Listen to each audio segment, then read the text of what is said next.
nós vamos ler a Bíblia no Evangelho de São Marcos. Eu vou ler 2 capítulos que serão diferentes. São Marcos 4:35 e depois São Marcos 5:43. 4:35. 4:35 fala a respeito da tempestade. E 5:43 vai falar a respeito da filha de Jairo. Eu não vou ler o texto inteiro devido ao tempo. Vou ler só apenas 2 versículos, só que nós vamos falar concernente ao texto. Posso ler? Se vocês falarem que eu posso ler, eu vou ler agora, em nome de Jesus. Então eu vou ler. Olha o que diz. Naquele dia, 4:35, Evangelho de São Marcos, 4:35 é o primeiro. Naquele dia, sendo já tarde, disse-lhe Jesus: passemos para outra margem. Lemos agora o 39. E ele, despertando, repreendeu o vento e disse ao mar: acalma-te, emudece. E o vento se aquietou e fez-se grande bonança. Agora nós vamos para o 5:43. Vamos ler a partir do 41. Tomando-o pela mão, disse: Talita cumi, que quer dizer: menina, eu te mando, levanta-te. Imediatamente a menina se levantou, pôs-se a andar, pois tinha 12 anos. Então ficaram todos sobremaneira admirados. Muito bem. Queridos, o que nós vemos aqui? Nós vemos aqui, eu intitulei essa mensagem como o propósito do milagre. Todo milagre que Jesus fez nos 4 evangelhos, principalmente Mateus, Marcos e Lucas, tinha um propósito. De João queria identificar que Jesus é Deus, que ele é o Senhor. Um Deus personalizado, um Deus personificado, um Deus que representava o Senhor dos Exércitos. Ao mesmo tempo, quando nós olhamos para esse texto, nós vemos aqui personagens envolvidos. Então nós vemos os discípulos envolvidos, nós vemos o homem endemoniado, nós vemos a mulher com fluxo de sangue e nós vemos a filha de Jairo, que estava praticamente morta. Aí nós vemos que o Senhor Jesus ele atua em qualquer esfera. No caso dos discípulos que eram discípulos de Jesus, Jesus atuou na vida deles na esfera física, mostrando para eles que Jesus tem poder sobre tudo. Mostrando para eles que Jesus estava no controle de tudo. Quando nós olhamos para o endemoniado, nós vemos que o grau cognitivo, ou a mentalidade dele precisava ser trabalhada. Então Jesus trabalhou na esfera mental do endemoniado. Aí nós observamos dentro desses 2 textos também a mulher que tinha um fluxo de sangue. Jesus agora trabalhou a personalidade dela física e emocional. E muitas das vezes é isso que Deus quer trabalhar nas nossas vidas. E olhamos para a filha de Jairo, Jesus trabalhou 3 situações. No caso, físico ou física, emocional e espiritual. Então, essas esferas que Jesus trabalhou é o que nós estamos precisando nos dias de hoje. Então, o que nós entendemos? Primeiro, vamos partir para a questão de fé. Para os discípulos, eles não tiveram fé no momento que eles estavam envolvidos à tempestade. Eles tiveram medo. Eles não tiveram fé, eles tiveram medo. No caso endemoniado, houve um reconhecimento dele, desejo dele de seguir a Jesus, de estar com Jesus. Um ponto importante. Ainda fé na mulher de fluxo de sangue, nós vemos que a fé dela a curou. E a filha de Jairo, ali foi desproporcional, porque o pai dela teve grande fé e foi um grande milagre adquirido e recebido. Aí nós vemos quais são os meios utilizados por Jesus para fazer com que esses quatro personagens envolvidos nos textos recebessem a bênção, recebessem o milagre. Primeiro, o meio utilizado por Jesus, no caso da tempestade, Jesus usou a fala. Ele simplesmente falou: acalma-te, tempestade. E se transformou numa grande bonança. Tudo ficou tranquilo, tudo ficou apaziguado. Na questão do endemoniado, Jesus também usa o quê? A fala. Simplesmente usa a fala para um endemoniado. No caso da mulher de fluxo de sangue, Jesus permite, não que ele permite, mas ele sente que alguém tocou. Então, foi através do toque que a mulher do fluxo de sangue recebeu o milagre de Jesus. E no caso da filha de Jairo, foram dois: o toque e a fala. Jesus falou e ele tocou naquele defunto, naquela menina que estava simplesmente morta. Então, esses aspectos que a gente vê no texto, toque, fala, são o aspecto principal que nós temos que ter nas nossas vidas para realmente vermos os milagres acontecer conosco. Aí, quando nós olhamos a esfera por meio de fé, os meios que Jesus utilizou, nós podemos observar o resultado. O detalhe aqui são os resultados. Os resultados para a mulher, para a tempestade, que estava, embora eles estavam acostumados com aquele local, eles conheciam o local, mas talvez a tempestade nunca veio com tanta violência, com tanta força, como veio naquele dia. Então Jesus transformou aquela tempestade numa grande bonança. No caso do endemoniado, nós vemos que voltou para ele as coisas ficarem normal, ou seja, teve grande normalidade, porque ele ficou sentado, vestido e em perfeito juízo. Ou seja, a sua consciência voltou ao normal. Tudo voltou normal para ele. Porque imagina, tem a parte do texto, em outros textos, diz que ele entrava em lugar e nada o segurava ele. Ele arrebentava com a corrente, era uma possessividade terrível. Mas graças a Deus que ele voltou ao normal. Então aquele espírito destruidor, aquele espírito detonador, aquele espírito que fazia ele simplesmente acabar com as coisas, encerrou. Por quê? Porque Jesus trouxe um resultado para aquele rapaz que dava problema para as famílias, que dava problemas para os vizinhos, que dava problema para a sociedade.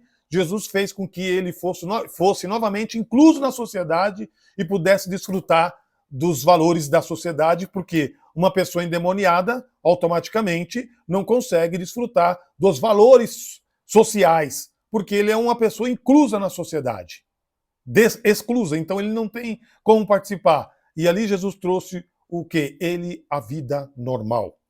Aí nós olhamos para a filha de Jairo, qual é o resultado? Ela ficou em pé, ela passou a andar e ela passou a comer. Tendo em vista que ela estava morta, consideravelmente morta. Mas Jesus simplesmente toca nela e manda que ela fique em pé e ela anda e ela come. Aí o tema da mensagem é: qual é o propósito do milagre? O propósito do milagre é nós entendermos que Jesus tem controle na parte física nossa, Jesus tem controle na parte mental, Jesus tem controle na parte físico e emocional, Jesus tem controle na parte física, emocional e espiritual. Então, eu não sei qual é a área que o Senhor precisa nesta manhã. Para quem está vendo nesta manhã, pode ser que você veja à tarde, porque estou falando com duas plataformas. Jesus precisa trabalhar em nossas vidas. Só que não podemos esquecer que ele está no controle de tudo. E não foi só desta vez que o Senhor mostrou controle sobre as águas. Eu estou falando no caso dos discípulos que estavam desesperados sobre as águas. Houve um episódio no Antigo Testamento também, quando o povo hebreu saiu do Egito, que eles tiveram a liberdade, eles se depararam com águas. Eles olharam para frente, só tinha águas. E Deus mostrou através do servo Moisés que ele tem controle sobre as águas. E se ele teve controle sobre as águas, se ele teve controle sobre aquele homem demoniado, se ele teve controle também com aquela mulher que se aproximou, porque ele viu que alguém tocou nele, ele percebeu, ele sentiu, ele teve algo que fez ele, uma sensatez dele perceber que alguém tocou nele. Embora os discípulos falaram, não, ninguém tocou. Ninguém tocou no Senhor. Mas ele percebeu que alguém lhe tocou. E chama a atenção que Jesus trabalhou a parte espiritual, ou melhor, físico e emocional, daquela mulher que tinha fluxo de sangue. Por que emocional? Emocional porque ela tinha tido muitas hemorragias.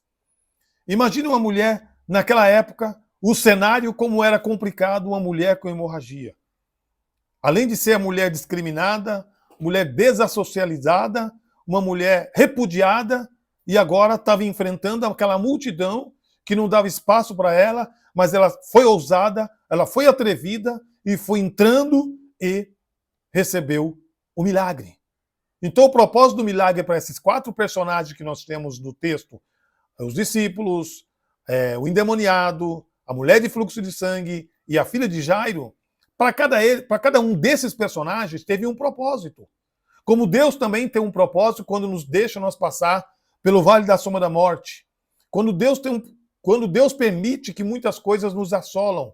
O desânimo. Eu disse no começo da mensagem que existe uma doença chamada síndrome de Bernal, que é uma doença que isola as pessoas, principalmente muitos líderes têm essa doença, e ela é vista bem, como eu posso falar para vocês entenderem, ela vem bem vagarosamente e a pessoa não percebe quando é atingida por essa doença. E muitos líderes têm.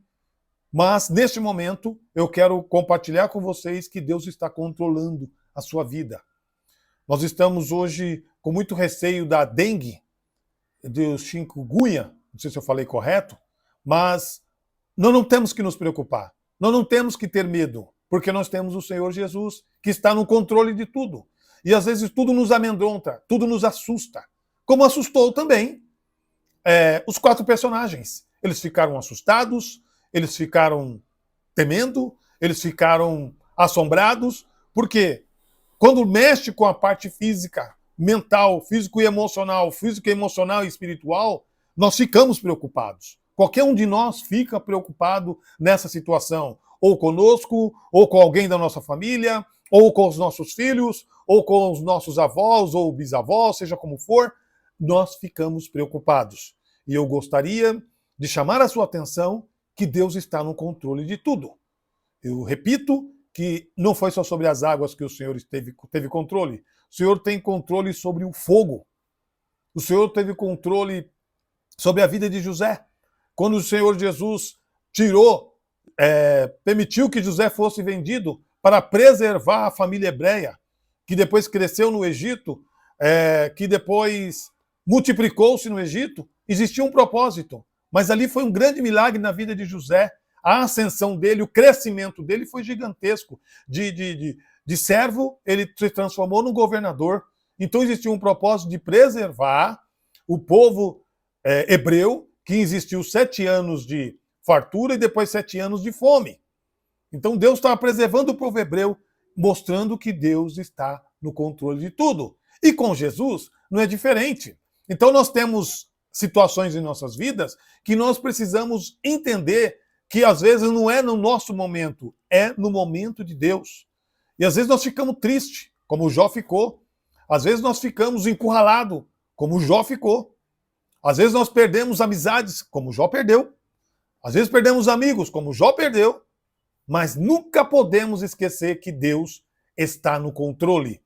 E o controle de Deus é algo assim inimaginável, porque ele controla tudo, ele vê tudo.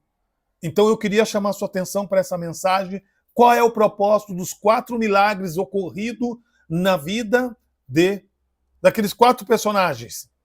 Os discípulos de Jesus, o endemoniado, a mulher que tinha fluxo de sangue e a filha do Jairo. Simplesmente para mostrar que Deus tem controle físico, Deus tem controle mental, Jesus tem controle físico, emocional, Jesus tem controle físico, emocional e espiritual. Se nós nos atermos no controle emocional e espiritual, nós vemos o que aconteceu com o povo que saiu do Egito. Quando eles passaram pelo deserto, as reclamações, as murmurações dele deles contra Deus. Porque tirasse do Egito para nós morrer, para nós sofrermos, porque tirasse nós do Egito para nós nos perdermos, lá nós tínhamos de tudo. Mesmo no grau subalterno que eles estavam, de escravos, situações de escravos que eles se encontravam, mas eles esqueceram que foi Deus que está no controle, que tirou eles do Egito, dando a eles a liberdade. E agora eles não sabiam agradecer pela liberdade, mesmo passando momentos de turbulência. Mas Deus permitiu o quê? Deus permitiu que eles tivessem depois muita quantidade de carne, que chegaram a ser, segundo o texto, até para as narinas deles. Eu estou trazendo isso para vocês para mostrar que Deus está no controle de tudo. Eu não sei que área você está precisando da sua vida, mas todos os milagres que ocorreram tiveram um propósito. E Deus, nesta manhã, ou na tarde que estiver vendo o vídeo, porque estão pelas duas plataformas, Deus está no controle de tudo. Estando Deus no controle, fique despreocupado, porque Deus vai cuidar de você. As pessoas estão com medo da chikungunya, estão com medo do Aedes aegypti, mas Deus está no controle. Como Deus esteve no controle também da picadinha que as pessoas tiveram que tomar referente àquela doença. Deus está no controle de tudo. Ele é Deus, Ele sabe da sua dificuldade, Ele sabe do seu destemperamento, do nosso destemperamento, que às vezes ficamos destemperados com os problemas, com as situações que nos sobrevêm. Porventura, os discípulos também não ficaram assim. Porventura, a mulher de fluxo de sangue não ficou destemperado. Porventura, Jairo não ficou destemperado porque a sua filha morreu e ele ficou destemperado emocionalmente e espiritualmente, como às vezes nós também ficamos. Ficamos destemperados espiritualmente e emocionalmente por causa dos nossos problemas. Mas eu quero dizer para você, querido irmão e irmã em Cristo, que Deus está no controle. E estando Deus no controle, não temos o que fazer. Ele fará por nós. Ele já fez por nós. Eu queria que você tomasse posse dessa vitória. O Senhor já fez por você. Olhando também ainda para a filha de Jairo, quando o Senhor manda ela levantar, o Senhor usa o quê? O toque e a fala. Igual nós dizemos anteriormente. Para cada situação, Deus usa os métodos para trabalhar. E os métodos utilizados foi o toque e a fala. Deus muitas vezes pode usar vasos de pessoas diferentes para falar conosco, para nos orientar ou para fazer com que nós não desanimemos. Porque o índice de pessoas desanimando de viver, desanimando por causa das situações emocional e espiritual, físico, é muito grande. Mas não podemos esquecer que o nosso Deus está no controle de tudo. O meu Deus, o teu Deus, está no controle de tudo. E estando Ele no controle de tudo, é Ele que normaliza a situação. Olha o homem endemoniado, um dos outros personagens. O que aconteceu com ele? Ele simplesmente não dava alegria para a família. É só tristeza. É só desânimo. É só informação que ele destruía as coisas. É só informação que ele detonava aonde ele ia. Ia morar no sepulcro. Tem texto que diz que ele morava no sepulcro. Qual é o pai ou a mãe que vai ficar feliz com o filho morando no sepulcro? E as informações vinham, seu filho está morando no sepulcro lá, reside lá, eu vi ele saindo de lá. Mas Deus esteve no controle e Jesus trabalhou a vida desse personagem e entregou ele são, com grau cognitivo normal. Quando eu falo grau cognitivo, estou falando da mente, estou falando do subconsciente. Grau cognitivo normal, colocando ele pronto para ser incluso de novo na sociedade. Porque até aquele momento ele não tinha condição. Quando a pessoa está nessa situação, ninguém quer amizade, as pessoas só querem excluir, as pessoas só querem ficar de longe, mas no caso do endemoniado, ele teve de ser incluso na sociedade, ele foi entendido que ele faz parte da sociedade novamente. Amém? Só queria trazer essa mensagem para você, dizendo que o milagre tem um propósito. Cada milagre que nós vemos nas cartas ou nos 4 evangelhos tem um propósito. E o propósito desses 4 milagres foram demonstrar que o Senhor é Senhor, que o Senhor é Deus. Nós vamos fazer uma oração agora, agradecendo pela palavra, porque eu tenho certeza que Deus falou com você neste momento. Oremos, agradecemos pela palavra. Pai, em nome de Jesus, obrigado pela palavra deste momento, do qual falou o Senhor que tu está no controle de tudo, vê tudo, sabe tudo, conhece tudo. Obrigado por nos proporcionar este momento, obrigado por nos dar, por entender que o Senhor está controlando as nossas vidas físico, mental, emocional e espiritual. Precisamos que o Senhor continue controlando as nossas vidas. Precisamos que o Senhor continue nos direcionando e apaziguando todas as nossas reclamações, as nossas murmurações, os nossos desejos de desistir das coisas. Queremos entender, Senhor, cada dia mais que tu está no controle de tudo, vê tudo e sabe tudo, em nome de Jesus, em nome de Jesus. Amém.